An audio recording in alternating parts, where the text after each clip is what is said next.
Finance Minister Bill Morneau is set to table his fall fiscal update amid a growing chorus of calls for Ottawa to bolster Canadian competitiveness. For perspective on this story and several others, we're joined now by the former Foreign Affairs Minister and current partner at Baker McKenzie, Peter MacKay. Peter, thanks for joining us. My pleasure, John. Competitiveness. We've heard this word a lot. We'll hear a lot about that subject over the next couple of days.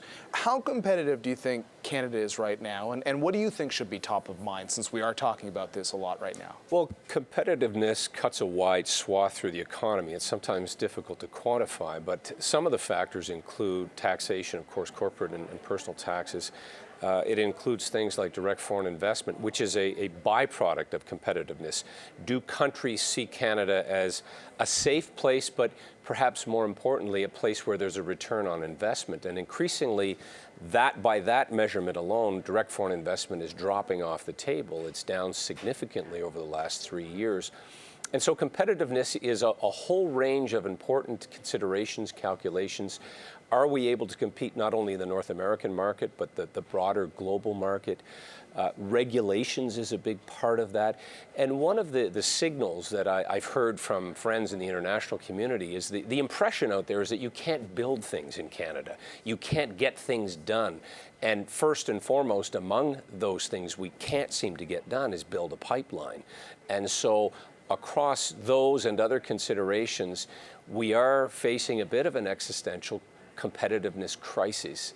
And I fear for the Canadian economy, quite frankly, unless we turn that around. You mentioned Bill Morneau's fiscal update. Yeah. Hopefully there is going to be signals coming from the federal government as how we address this competitiveness crisis slowdown. Well, we recently had the Bay Street economist David Rosenberg on, and he feels of all the possible subjects on making Canada more competitive, tax cuts, anything, that energy policy is going to be top of mind as we start to lead this road towards a federal election.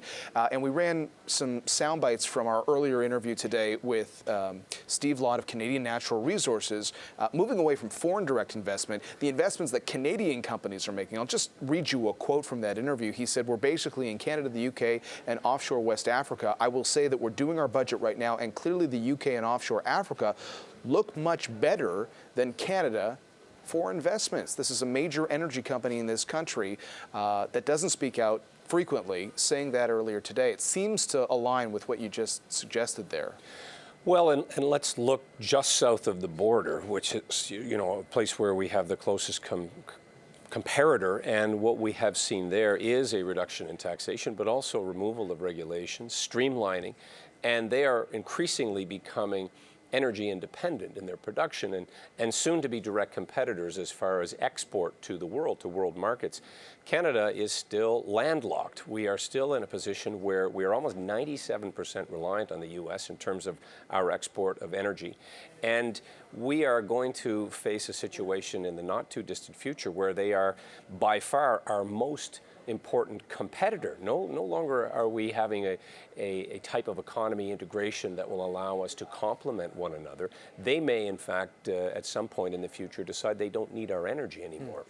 So a necessity to diversify our export market, which necessitates infrastructure investment, necessitates getting those energy products to Tidewater, and we don't appear to be there. In fact, even though the government of Canada, the taxpayers of Canada, are now a major investor in a pipeline, because of a Supreme Court decision, because of increased regulation, we're not able to put shovels in the ground and even get that pipeline started, let alone in a place where it's able to carry the product. You've spoken a lot about this pipeline issue. You've talked about bringing the idea of Energy East back on the table. But outside of that, one of the key focus areas for the last few weeks has been curbing production in Alberta. And now we have the premier of that province putting together a team and a big push from private players to see something like that happen. What is your take on that? John, I think it's born, sadly, out of almost desperation. Not political desperation, but trying to control something within Rachel Notley's field of competence and ability to try to at least adjust the price, because let's not forget, I mentioned that we're sending the majority of the product, the vast majority of our product into the U.S. market. We're doing so at a massive discount. We're comparing Western oil to West Texas oil. We're giving it away, literally. at a huge loss, costing the Canadian economy and the Alberta and Saskatchewan economy billions of dollars. Why would we do that? And so what I believe the Premier of Alberta is trying to do is at least stem the bleeding, if I can put it that way, to slow down production, maybe force the price up a little bit to be more competitive. It comes back again to being competitive, as opposed to at a massive discount giving that oil and energy product to the United States, where they add value through refining and then start exporting.